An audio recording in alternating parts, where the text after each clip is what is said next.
भारत संसाधन एवं उपयोग, ये आता है भूगोल के अंदर। भूगोल, भूगोल क्या होता है? भूगोल यानी कि भू यानी कि पृथ्वी, गोल यानी कि गोला, पृथ्वी के जो गोलाकार आवरण है उसके बारे में अध्ययन करना, यही होता है भूगोल। संसाधन यानी कि हमारे जीवन में जितने भी वस्तुओं का प्रयोग होता है या हम जिससे जितने भी वस्तुओं का उपयोग करते हैं वह सब क्या है? संसाधन ही है। मनुष्य भी एक प्रकार का संसाधन ही है। जो मनुष्य जैव संसाधन के अंतर्गत आते हैं। एक वैज्ञानिक था जिसने कहा था संसाधन होते नहीं बनते हैं, जिसका नाम था जिम्मरमैन। संसाधन किसी भी देश की यानी कि विश्व की, संसाधन विश्व की एक मेरुदंड की तरह है। मेरुदंड की तरह यानी कि रीढ़। अगर हमारे शरीर में अगर रीढ़ नहीं रहे तो हम उठ पाएंगे नहीं। वैसे ही संसाधन क्या है? उसके लिए मेरुदंड का काम करता है, जिसके सहारे हमारे देश या विश्व के कोई भी देश विकसित की ओर बढ़ता है। संसाधन एक प्राकृतिक का उपहार है। साधनों का वर्गीकरण निम्न आधार पर वर्गीकरण किया गया है, जैसे उत्पत्ति के आधार पर,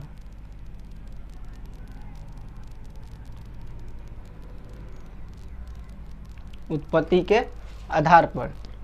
के आधार पर संसाधन दो तरह के होते हैं।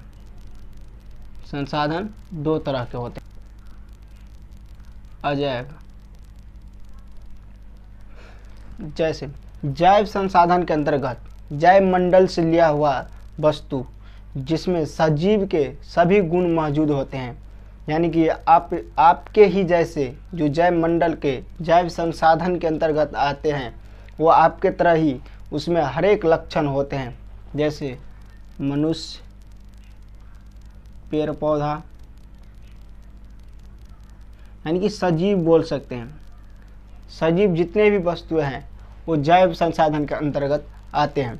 अजैव में निर्जीव वस्तु आएंगे।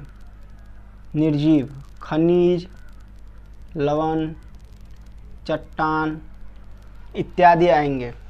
ये अजैव संसाधन का उदाहरण है। दूसरा, उपयोगिता के आधार पर इस पे भी संसाधन के दो भागों में बांटा गया है। एक तो नवीकरणीय, दूसरा अनवीकरणीय।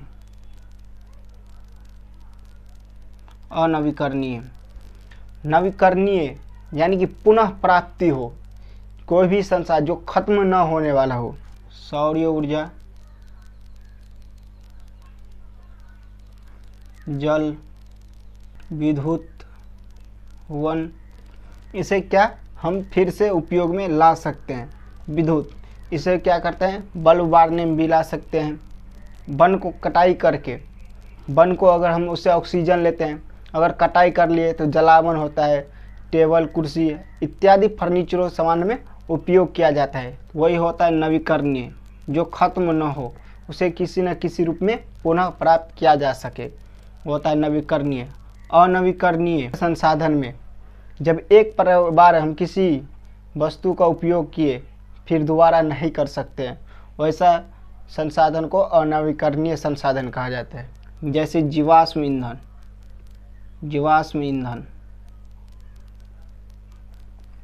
स्वामित्व के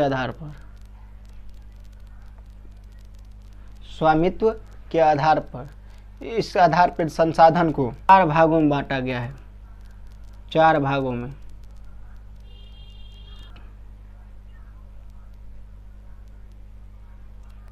सामुदायिक, राष्ट्रीय और अंतर्राष्ट्रीय। ये स्वामित्व के आधार पर 4 वर्गों में इसको बांटा गया है।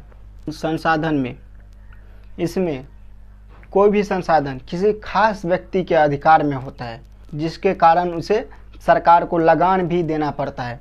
वही होता है व्यक्तिगत संसाधन। जैसे ज़मीन पर उपजा खाते हैं तो वो तो व्यक्तिगत होता है और उसे के बदले हम सरकार को लगान भी देना पड़ता है। भूखंड, जिसे भूखंड कहते हैं, भूखंड, तालाब, बाग बगीचा इत्यादि। सामुदायिक संसाधन में इस संसाधन में जो संसाधन होते हैं उसका उपयोग किसी समूह के लिए किया जाता है जिसमें सब रह सकते हैं। जैसे मंदिर, सामुदायिक भवन,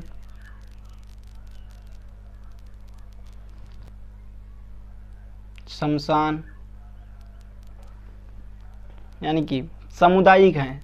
शमशान में सब जा सकते हैं, सबको दफन किया जाता है। शमशान में क्या होता है, मरे हुए व्यक्ति को दफन किया जाता है। यहाँ सब जा सकते हैं। इसमें जाति का, मंदिर में जाति का कोई भेदभाव नहीं रहता है, इसमें कोई भी पूजा करने के लिए जा सकता है। लेकिन अभी हमारे गांव स्तर पे मंदिरों में नीची जाति जाने का अनुमति नहीं देता है, बड़े जाति। इस तरह की इसमें अभी समस्या है सामुदायिक संसाधन में।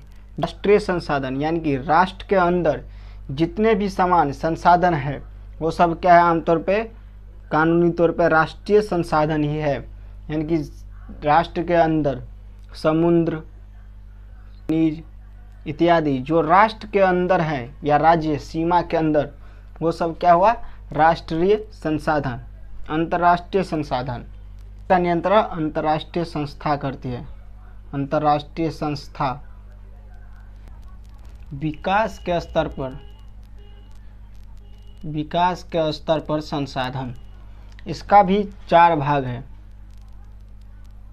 4 भाग दिया हुआ है इसका भी। भावी, विकसित, भंडार, संचित कोष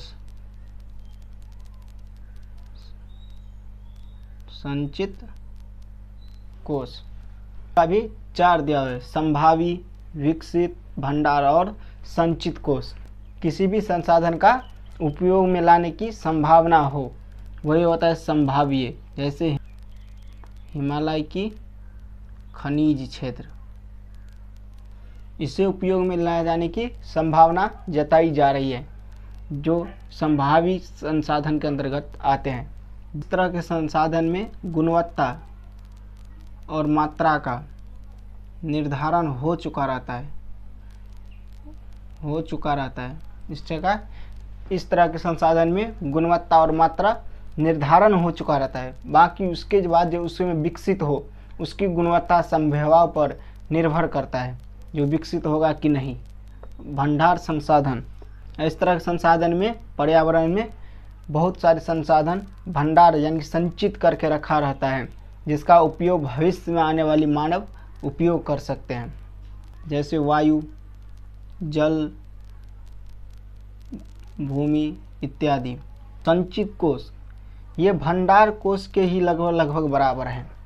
इसमें यह दर्शाता है कि कोई भी अभी का संसाधन भविष्य में आने वाली समय में हम उसका उपयोग कर सकते हैं, वही होता है संचित कोष। जैसे जल, नदी का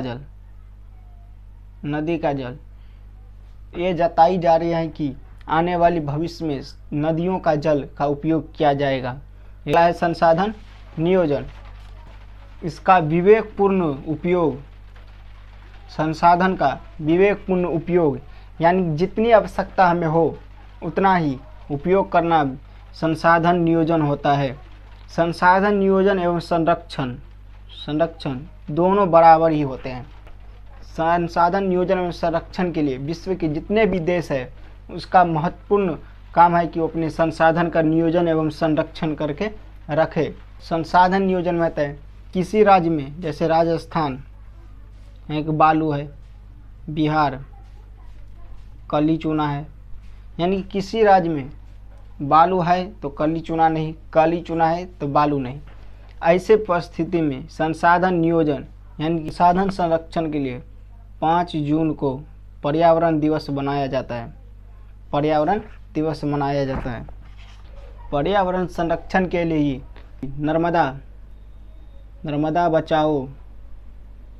नर्मदा बचाओ आंदोलन चलाया गया था। मेधा पाटेकर चलाए थे, मेधा पाटेकर। दूसरा चिपको आंदोलन था, चिपको आंदोलन। ये सब अगली वीडियो में बताया जाएगा। बट सही संसाधन संरक्षण के लिए ही ये दोनों आंदोलन चलाए गए थे। आंदोलन का शुरुआत बहुगुणा किए थे, बहुगुणा ने चिपको आंदोलन का शुरुआत किया था।